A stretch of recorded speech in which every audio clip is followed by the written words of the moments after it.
सोने की लंका होती रावण से रणधीरम, एक पलक में राज विराजीव जम के पड़े जंजीरम।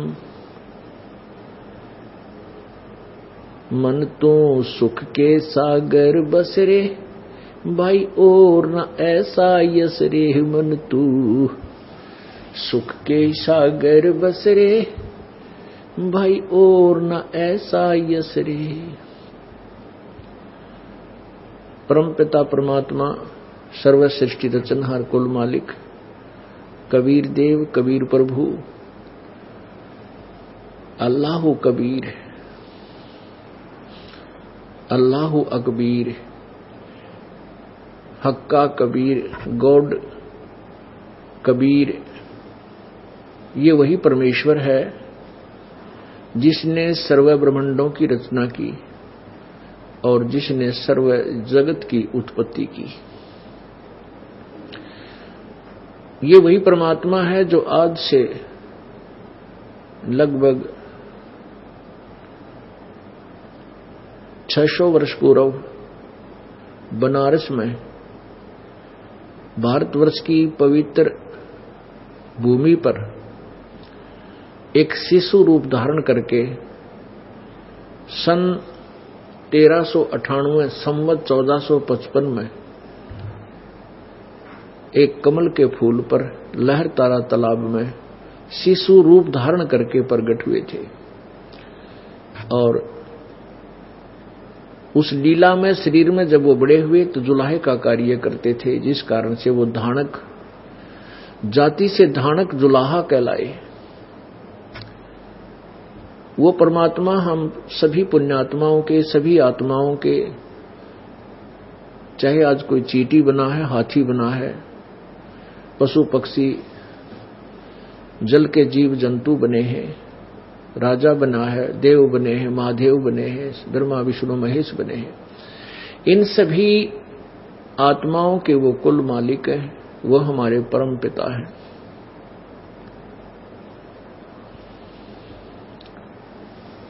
वो परमेश्वर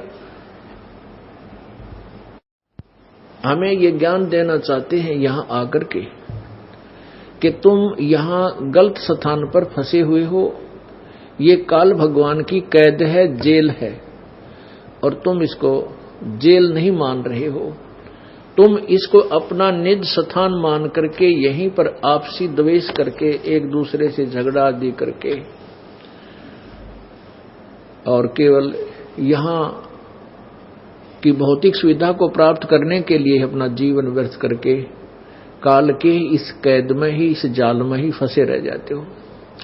तुम यहां के रहने वाले नहीं हो, ये तुम्हारा ठीक ठिकाना नहीं है, वास्तविक स्थान नहीं है। आप सभी सतलोक से आए हो, और वो सतलोक वो सुख सागर है,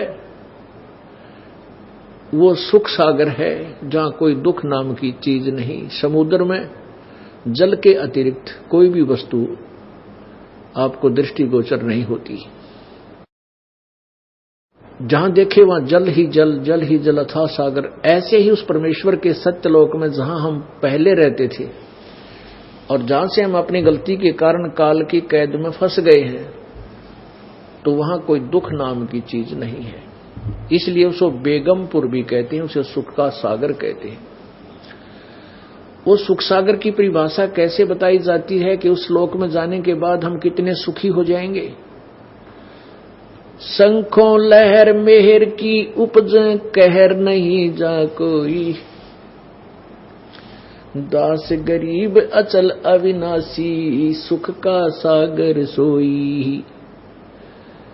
शंखों लहर मेहर की उपजे और कहर नहीं जा कोई। अपनात्मा कभी कभी किसी दिन विशेष को एक कुछ समय आत्मा में एक ऐसी हिलोर उठती है, ऐसे शुद्ध विचार उत्पन्न हो जाते हैं कि कोई भी हमें बुरा नजर नहीं आता, किसी के प्रति द्वेष नहीं होता, शत्रु के प्रति भी द्वेष नहीं रहता, सब अपने से लगते हैं। वो सबके ऊपर जो मेहर और फिर जो आत्मा को आनंद था उसमें, उसको मेहर की लहर कहते हैं।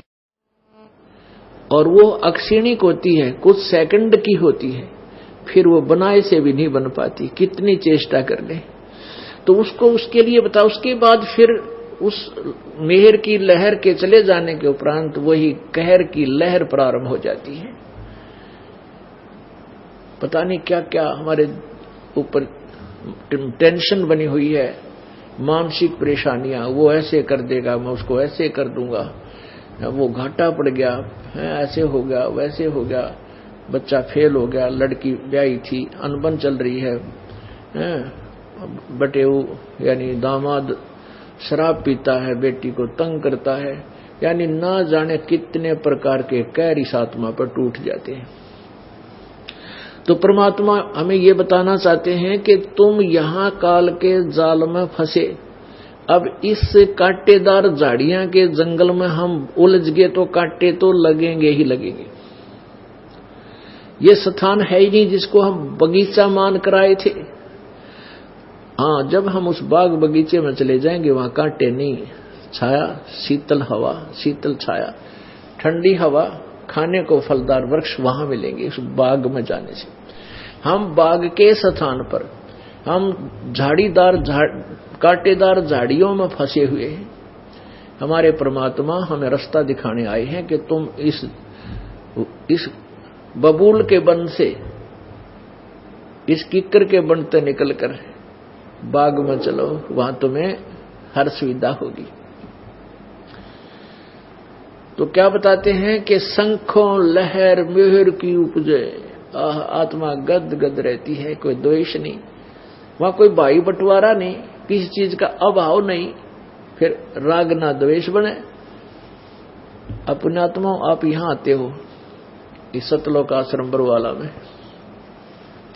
आप यहां एक दिन रुकते हो, 2 दिन रुकते हो, 4 दिन रुकते हो या 2 घंटे रुकते हो,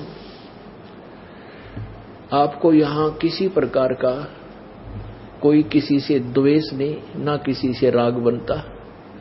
क्यों नहीं बनता? क्योंकि यहां सबको समांतर वस्तु उपलब्ध है। एक जैसे मैट पर बैठना है, एक जैसा भोजन भंडारा सब बहन भाइयों को एक जैसा वितरित होता है, सबको एक जैसी सुविधाएं हैं और उपलब्ध हैं।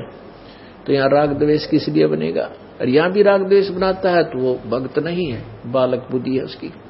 तो ऐसे ही सतलोक में जाने के बाद किसी चीज की, आप यहाँ आगे आपने ना तो दाल लेने की चिंता, ना सब्जी के रेट पूछने की चिंता, ना दूध की, ना दही की, सारी चीज उपलब्ध आपको ऑलरेडी मिलती है। तो आप यहाँ एक रिहर्सल समझो उस परम पिता के सच्चे लोक की, ये एक सैंपल समझो, ये एक जो है देसी भाषा में नमूना है ये उसका। और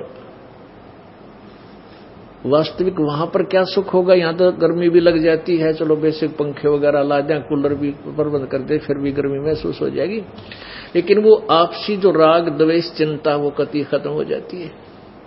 और वहां सच्चे दरबार में जाने के बाद कोई किसी प्रकार का आपको मानसिक टेंशन नहीं रहता, कोई परेशानी नहीं रहती, किसी चीज का अभाव नहीं, सदाबहार बाग है वहां पर। हम वहां पर साकार हैं, मनुष्य सदृश है, हमारा नूर का एक तत्व से बना हुआ शरीर है, हम कभी वृद्ध नहीं होते हैं। और जो हमारा वहां परिवार होगा कभी मृत्यु को प्राप्त नहीं होता। पुण्यात्माओं, हम यहाँ कितने दुखी हैं, किसी की टांग कट रही है, किसी की आंखें से नहीं दिखता, अंधा हो गया, किसी को कोई परेशानी, किसी को कोई परेशानी। और फिर भी यदि हम यहाँ मरे नहीं और हमारा परिवार ना मरे, हम इन कष्टों को फिर भी सहन कर ले, हम इसे ढीठ हो लिए, इन दुखों को हम सहन करने के आदी हो गए, ये दुख भी और फिर मृत्यु भी, या डबल दंड मिला, हमें डबल दंड मिल रहा है। तो पुण्यात्माओं, सतलोक में जाने के बाद हम ऐसे ही होंगे, यहां तो मृत्यु होगी ही होगी, ये तो डेफिनेट है, यहां तो आप रह ही नहीं सकते, चाहे यार कितने सतर्क रह लो और कितने यहां पर जो है ना चिपक लो इनके अपनी संपत्ति और संतान कर, नहीं रह सकते। तो यहां से जाना है, तो जाना ही है तो क्यों ना ऐसे स्थान पर जाऊं, फिर कभी मृत्यु ना हो, दोबारा ये ब्रान माटी फेर ना हो, तो उसकी तैयारी भी कर लें। अपने संसारिक कार्य करते करते उस प्रभु को भी याद रखें। उसको कैसे याद रखना है, उसकी विधि क्या है, वो हमें प्रॉपरली नहीं मिली, वास्तविक नहीं मिली, जिस कारण से ऋषि मुनि महात्मा भक्तजन श्रद्धालु साधना भी करते रहे, अपने शरीर को समर्पण भी कर दिया, हजारों वर्ष बैठे रहे, डीमक चढ़ गई, लेकिन मालिक प्राप्ति के लिए उन्होंने प्रयत्न छोड़ा नहीं। लेकिन उनकी वे ऑफ वर्शिप, उनकी पूजा की विधि परमात्मा पाने की नहीं थी, क्योंकि वो शास्त्र विधि त्याग कर मनमाना आचरण था, जिससे कोई लाभ होने वाला नहीं था। जैसे प्रमाण के लिए पवित्र श्रीमद् भगवद गीता अध्याय नंबर 16 के श्लोक नंबर 23 में कहा है कि शास्त्र विधि को त्याग कर जो मनमाना आचरण, अपनी मनमानी पूजाएं साधनाएं करता है, उसको न तो कोई सुख होता है और न उसकी कोई गति होती है, और न ही उसको किसी प्रकार का कोई, ना उसका मोक्ष होता है, ना उसका कार्य सिद्ध होता है, और ना ही उसकी गति होती है, कोई सुख नहीं होता, अर्थात यूजलेस, कति व्यर्थ। तो उस साधना के करने का क्या लाभ जिस जो कति व्यर्थ है। तो हमने परमात्मा पाने के लिए वही साधना करनी होगी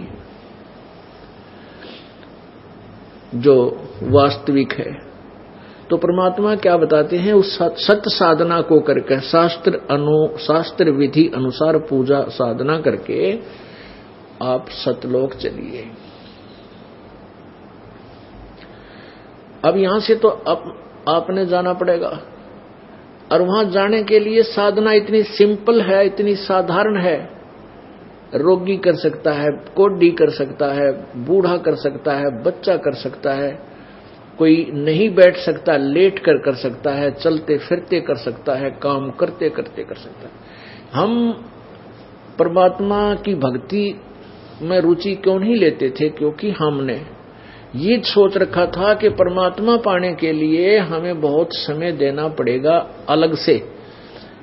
जैसे समाधिस्थ साधु संत फकीर महर्षि हमने देखे ऐसे करके साधना लगाए बैठे रहते हैं, समाधि लगाकर बैठे रहते हैं, घर त्याग जाते हैं, जंगल में चले जाते हैं, वन में चले जाते हैं, खड़े होकर तप करते हैं। कोई बर्फ में तप करता है, कोई जल में खड़ा होकर तप करता है, कोई धूने लगाकर चारों तरफ अग्नि जलाकर तप करता है। तो हम यूं सोचा करते भाई ये तपस्या, ये साधना भगवान पाने वाली हमसे नहीं बन सकती, हम गृहस्थी हैं, हम नहीं कर सकते, ये साधु संत फकीरों का ही काम होगा, ये करते रहेंगे। हम तो उनकी सेवा पानी कर देते थे। अब पता चला कि वो साधना तो करने की थी नहीं जो साधु संत करा करते। परमात्मा क्या बताते हैं, डिंब करें डूंगर चढ़े ये अंदर झीनी झूले, जग जाने बंदगी करें ये बोवें सूल बबूले। डूंगर डंब करें, दम्ब माने लोग दिखावा, ढोंग करते हैं, ये ऊंचे स्थान पर बैठ जाते हैं ताकि दूर तक मैं दिखाई दूं मैं क्या कर रहा हूं, ताकि मेरे से आकर्षित हो, मेरे पास आवे, मेरी महिमा बन जाए। दंभ करें डूंगर चढ़े, डूंगर कहें ऊंची टीलों पर, बड़े पहाड़ पर, और अंदर झीनी झूले, अंदर वो वस्तु नहीं है जिसकी जो होनी चाहिए, वो वस्तु उसको नहीं मिली। और दुनिया भक्त जन जग जाने बंदगी करे, जनता सोचे ये भक्ति करता है, यो बोवे सूल बबूले। शास्त्र विरुद्ध साधना करके इंसान तप से क्या बनता है, राजा बनता है, और राजा बन करके वो फिर कोरे अन्याय करता है, पाप करता है, बहुत जो है पाप इकट्ठे कर लेता है। तब से राज राज में बदमानम और जन्म तीसरे शुक्र सवानम। ओहो, तपेश्वरी सो राजेश्वरी, राजेश्वरी सो नरकेश्वरी। जो जितना अधिक तप कर रहा है उसने उतना ही अधिक समय तक उसको राज्य प्राप्त होगा, और उतने ही अधिक समय तक फिर वो नरक में रहेगा। जो अधिक समय राज्य करेगा उतना ही अधिक समय उसका नरक का बनेगा। पुण्यात्माओं, ये परमात्मा की वाणी है, विधान है, उन्हीं के द्वारा बताया हुआ। ये असत्य नहीं हो सकता। हम ना माने वो हमारी अपनी सूझबूझ है, अपनी सोच है। अब जैसे कोई कानून को नहीं मानता है, ना माने, लेकिन जिस दिन वो कानून के चक्कर में आएगा उस दिन पता लग जाएगा ये कानून जो खंड कर दिया। जब तक वो कानून नहीं तोड़ रहा है और वैसे कह रहा है, जिस दिन तोड़ देगा उस दिन कानून का पता लग जाएगा। ऐसे ही जो परमात्मा की गलत साधनाएं कर रहे हैं, ये बाद में बहुत पश्चाताप करते हैं, बहुत रोते हैं, फिर कुछ नहीं बन पाता। उसमें परमात्मा कहते हैं, आछे दिन पाछे गए और गुरु से किया ना हेत, अब पछतावा के कर चिड़िया चुगी खेत। तो अब समय है, मानुष शरीर है, आत्म बुद्धि दी है परमात्मा ने। आप जी इस दास के द्वारा